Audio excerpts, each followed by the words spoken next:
Hey, welcome to this video. This is Dr. Steve. I want to talk about why we do not do transformation contests or challenges, right? So essentially, if you're an athlete and let's say you want to run a marathon and that's your goal, right? You want to have distance, you want to be able to do things for a long time.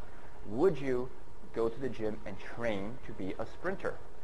Probably not, because the ability to sprint, how your body adapts to sprinting, has nothing to do with your body's ability to run a marathon, right? You take a sprinter, you have them run a marathon, they're not going to last. And vice versa. If you take a marathon runner, you have them compete against a sprinter, not going to be very competitive.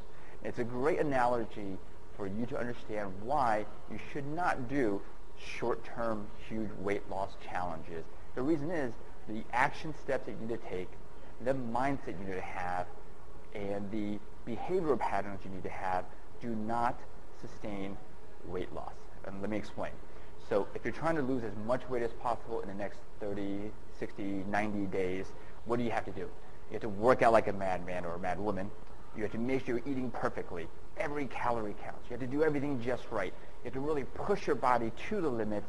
Now, some people might say it's good to push your body and your mind to the limits to give me that motivation. Here is the problem.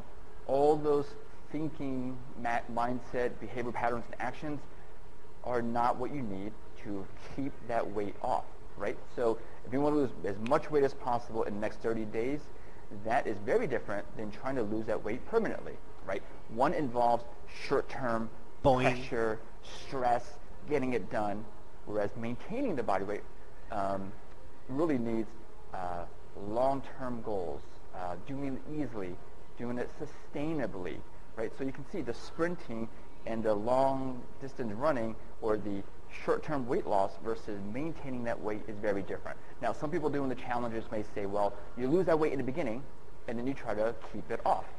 That's like saying, well, let me train to be a sprinter in the beginning and then switch to marathon running. It just makes sense to start off training as a marathon runner, right?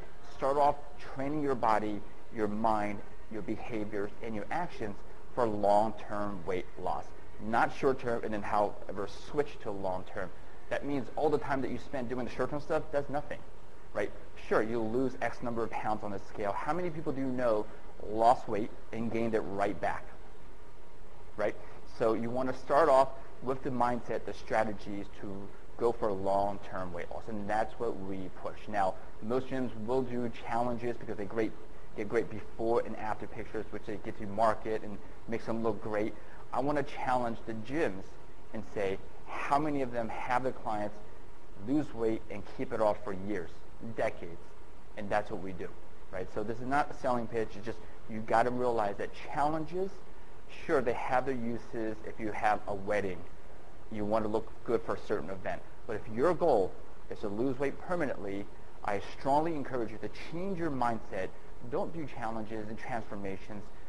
Sit down and map out a strategy for long-term weight loss, for permanent weight loss.